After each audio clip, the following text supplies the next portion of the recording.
When a sudden tragedy hits, a hospital diagnosis, a financial collapse, or a sudden betrayal, the human mind immediately looks for a sequence.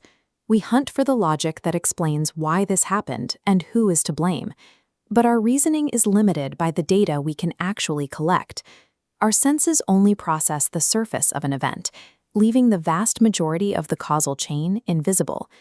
This creates a tension between the world we see and the hidden intentions behind every unfolding circumstance. Relying on pure observation in the middle of a crisis is often a psychological trap. It forces us to judge a story that hasn't reached its final chapter yet. In the story of Prophet Musa, we find a messenger who carried the Sharia, the clear, visible law of justice. He was a leader tasked with establishing order through what can be proven and seen. Yet, to access a knowledge that governs the unseen, this teacher had to become a student. He had to follow a path where his previous expertise in law would offer no guidance. He met Khidr, a teacher whose actions followed a different map. Khidr accepted him on one condition. Musa had to maintain a state of total silence and withstand every event without asking a single why. The rule was strict. No matter how much an action seemed to violate logic or morality, Musa was forbidden from questioning the process until the journey concluded. This forced Musa to do something few thinkers are willing to do: suspend his human judgment entirely to make room for a higher perspective. Khidr's journey with Musa was a lesson in Zahir, the surface-level reality that triggers our immediate reactions. They were given passage on a boat by poor fishermen. Once at sea, Khidr took a heavy tool and struck the hull, damaging the vessel and sabotaging the very people who had helped them. Later, the two encountered a young boy. Without any clear provocation or visible reason, Khidr took the life of the child.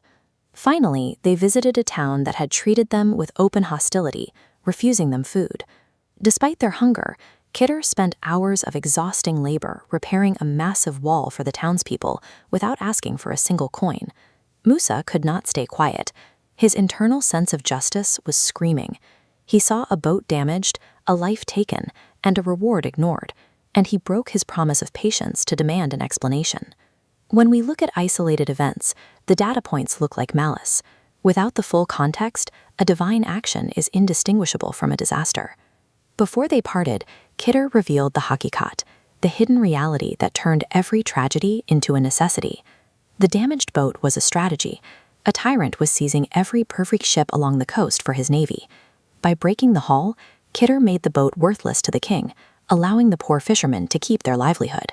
The death of the boy was a mercy for his parents. He was destined to grow into a man who would lead his righteous family into ruin and loss of faith. His removal preserved their future. The wall hid a treasure belonging to two orphans. Had the wall collapsed then, the hostile villagers would have stolen it. By repairing it, Khidr ensured the inheritance stayed buried until the children were old enough to find it. Khidr was not operating on a guess. He was the hand of a system that calculates outcomes far beyond the reach of human eyes. The hole in the boat was protection. The loss of the boy was a shield for the parents' faith. The unpaid labor was a safeguard for the weak. This story maps out two separate worlds. On one side, we have the visible laws of cause and effect. On the other, we have a wisdom that looks ahead to the final outcome. When a difficult event happens, the standard path is immediate reaction. We lead with anger, we move into misjudgment, and we end in a state of emotional and spiritual loss. This path closes the circle. It forces us to believe that what we see is all there is, leaving us trapped in the pain of the moment. There is a second path. It begins with the same confusion, but it routes through a period of sustained patience. This path assumes that the revelation hasn't happened yet. This second path requires time. Wisdom is not an immediate payout.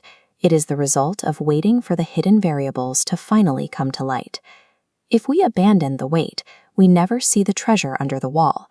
How we handle the gap between the event and the explanation determines whether we fall into despair or build a state of trust.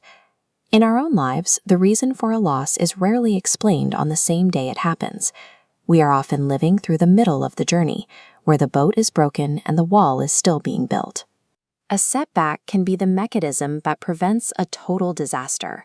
A moment of pain can be the very thing that redirects us toward safety.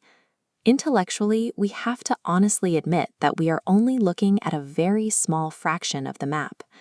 True humility is letting go of the need for immediate logic and trusting that there is a purpose the creation simply cannot see yet.